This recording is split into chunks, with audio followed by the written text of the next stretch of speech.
to have this opportunity to represent the horticulture industry, the fresh fruit and vegetable industry, and share our views in this space. And just to give you a quick introduction about who we are and what we do, I am Ajay. I represent a company called Sam Agri, which is a 25 plus year old company operating out of Hyderabad as a base with our active presence across South India. We have facilities in Nashik, Bangalore, Hindupur, and quite a lot of other places. So as a company, we have always, so we were, just to give a quick introduction of our history.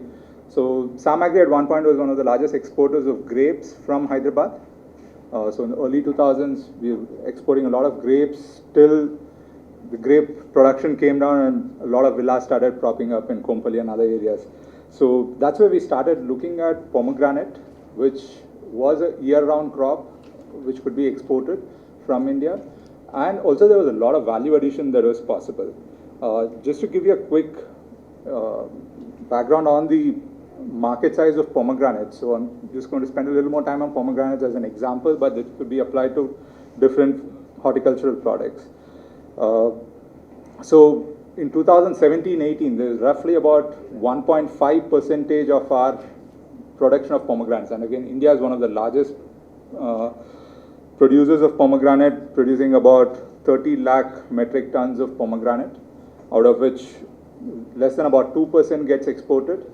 One of the reasons is also India is one of the largest consumers of pomegranate in the world, and also the kind of markets that we export to. So about 50% of our exports go into Middle East, about 20% goes into Bangladesh, and about 20% goes into Nepal and China, Sri Lanka and other neighboring countries. So the less than about 20-25% of our pomegranate gets exported to non-neighboring countries. So this was the situation overall for pomegranates. But when we look at Sam Agri, we have been pioneer in looking at introducing our Indian pomegranates across the world, not just as a fresh fruit, but also as a value-added fruit. Our primary business is where we peel pomegranates and we export ready-to-eat value-added pomegranates. And just to give you the same background on the markets that we work with, about 25% of our produce goes to UK, about 30% of our produce goes to mainland Europe, 15% goes to US, 15% again goes to Middle East, the rest of it to the rest of the world. The reason why we say this is a lot of other speakers before me spoke about the residue levels, spoke about the market access for a lot of our Indian produce. There are very stringent norms on exports of fresh produce, especially to Western markets like US, Europe, Australia, and even Far East markets like Japan or Korea. So it is very critical to have a good integration from farm to the final produced product, where we control the use of pesticides, we control the use of chemicals and different processes, and be able to export to these markets. And so the kind of value addition that we have done, say just for example, again on a pomegranate, we export whole pomegranate. We do peel ready to eat fresh pomegranate, which is a shelf life of about 14 days from the time we peel it and export. We work on frozen pomegranate, the IQ of pomegranate. We do dried pomegranate seeds. We do pomegranate juice as shots. We do chocolate coating of dried pomegranate seeds. We extract oil from pomegranate. And recently we have started producing pomegranate wine in Maharashtra, where we have a wine license to produce pomegranate wine as well. So the reason why I also touch upon this is, especially in the fresh produce business, where it is a highly perishable, commoditized product, the only way we can compete in the global market or create a unique proposition is by value addition. And the value addition could come in different forms, be it in the way we produce it, or the way we cultivate it, or the way we handle, or the process that's involved in the logistics and supply chain as well. So this is just a quick background to what we do. But now coming back to the topic on the challenges, gaps, and the advancements in logistics in the horticulture or the fresh produce sector. I would actually, again, just to touch upon, there are a lot of points which Hiten has already touched upon, but I'll be looking at it from a fresh produce point of view and how that is having an impact on the perishable produce. I would again put them into three broad categories. The first one would be the regulatory. If you look at the regulatory, one of those critical challenges that we face is, as I said, our product has a shelf life of 14 days from the time it's produced, which means you need to spend less than a day in the logistics for the product to be in the end market, for them to have at least a week or 10 days to sell the product. And this is where regulatory becomes a critical part in our operations. One of the things that we want to talk about is ease of documentation. So today, the kind of phytosanitary certifications, the number of regulatory agencies that are involved in getting export of any produce to go out of the country, it becomes a critical challenge, especially to coordinate with all these agencies. And also, again, most weekends, all these agencies are off, and most of our shipments go out on weekends because it has to be ready for these export markets on Mondays. And most of the certifying agencies ask you to get the certificates on a Thursday or a Friday for a shipment that happens on a Sunday or a Monday morning. And there could be changes in orders, there could be changes in a lot of dynamic things that could happen in the orders. And most of the time, it's the onus is on the exporters to take all this last minute hazards that come with certifications and documentation.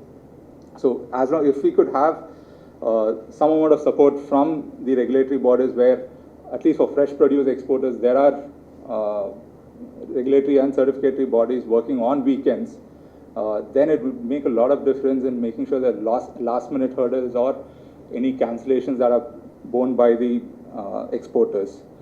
The other part that was spoken about is also the financial incentives and support. Again, as an industry which which is very dependent on air travel. I mean, most of our, at least about 80% of our produce gets exported by air shipments. And for the last 2 years, it's been a very bad news for the industry with the closure of commercial airlines. The prices of air freight have gone up by 3 to 4 times. And with the perishable products, you do not have another option. It has to be taken in. So things like this, where as an industry, where there is if there is some support on the transport subsidies, both for inland and for outward exports, also on the EPC or working capital support, because of the kind of increased cost in operation. It could be for the same volume, but the cost of operations and the cost of turnover of funds is also a concern. So these are something that we could have support from the regulatory bodies. And the next thing that I want to talk about is infrastructure. So as Mr. Hiten mentioned, just to give you a small example, a similar example that he spoke about on Vietnam or Thailand, for a shipment, again, we need to keep this in mind, where a perishable, even a whole fruit, the entire shelf life of the product is not more than 45 days or 50 days. And we spend about 10 days just exporting it from our facility to the port. That's a 20% of the shelf life just gone without having any production. The same thing takes about 2 to 3 days in Vietnam or Thailand or Peru or Chile, a lot of South American or even an African country like Kenya or South Africa or Mozambique. They take less than 2 to 3 days from the pack house to the product being on the ship and getting exported. Here we take anywhere between 8 to 10 days from the time it goes from our facility to ICD to going to the port and then getting exported. And the next part is also about the air shipments that we spoke about. This is something specific to Telangana and Hyderabad, where we do not have cold chain handling solutions for fresh produce in Hyderabad. Yes, we have some cold storage for the inbound shipment. For the outbound shipments, we do not have a cold chain solution for fresh produce. Being a pharmaceutical hub, there is a cool port that is specifically being set up for pharma, but for fresh produce, this infrastructure is not available, leading to a lot of temperature abuse and delays in handling the produce. Compared to a market, other cities like Bangalore, which has a dedicated cool port hub for handling of fresh produce in the airports. And the next broad point that I want to talk about is product or the market. So as Mr. Hiten also mentioned about branding. So here, this is something that we would want to look at specific for the agri-produce, or even on a very broad level on Indian produce. It could be any produce that comes out of India. We are still competing in a very commoditized commodity market. Example, let's look at markets like Peru. Peru as a country has started branding their fresh produce for the last 15-20 years. It's not specific to any product, it's not specific to any fruit or any exporter or any industry. It is overall saying produce from Peru is high quality, residue-free fruit. So that's something that has been built over a long period of time in different events, seminars, be it trade fairs, where there is a introduction of the produce from that country into different markets. And that's the way we need to increase our presence in all these international markets. So branding and market building at a large country level and also on the product level. So grapes and pomegranates are one of the largest exported fresh fruits from India.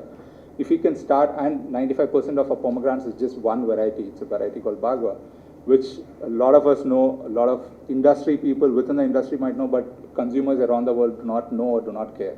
So this is where we need to start looking at specific product-wise or variety-wise branding of fresh produce, like how today we can very easily recall a Zespri kiwi from New Zealand or Washington apples or Idaho potatoes. So these are things that we need to make synonymous with our Indian produce. Yes, there is a lot of GI tag produce across the country, but we need to look at the large high volume produce and look at how do we brand it across the world to have a premium or even a market introduction for our products into most of the countries. And the next one that I would talk about on the product on the market is also on the research and development of varieties which would help the overall industry. So today, as I mentioned, about 95% of our pomegranate export is just one variety called Bagua, and this is about 25-30-year-old variety. So there is a lot of pest and other practical issues in growing these varieties, and we have not developed newer varieties or not moved ahead with newer technologies to make sure our yield and the quality of produce is improving. So these are places where we could, industry and the government together and the government bodies need to work together in working on developing new varieties which would then be licensed out to farmers and exporters and then work on these specific product lines. And there are a lot of other international countries and agencies also working on these newer developed varieties, and maybe we could also look at licensing these varieties which are specific to Indian agroclimatic conditions. And the last point I also want to talk about is cluster-based development for fresh produce and horticulture produce. Because as I was always mentioning, we are looking at a highly perishable, low shelf life product. So it is very critical on focusing on growing a certain set of products in one geography and then having the entire processing and value addition in that geography. Then it makes a lot of cost economics in procuring, growing, and also the logistics of sending these products. So these are briefly my thoughts on not just the challenges but also the advances and also the opportunities that we have in the fresh produce industry. Thank you. Thank you very much.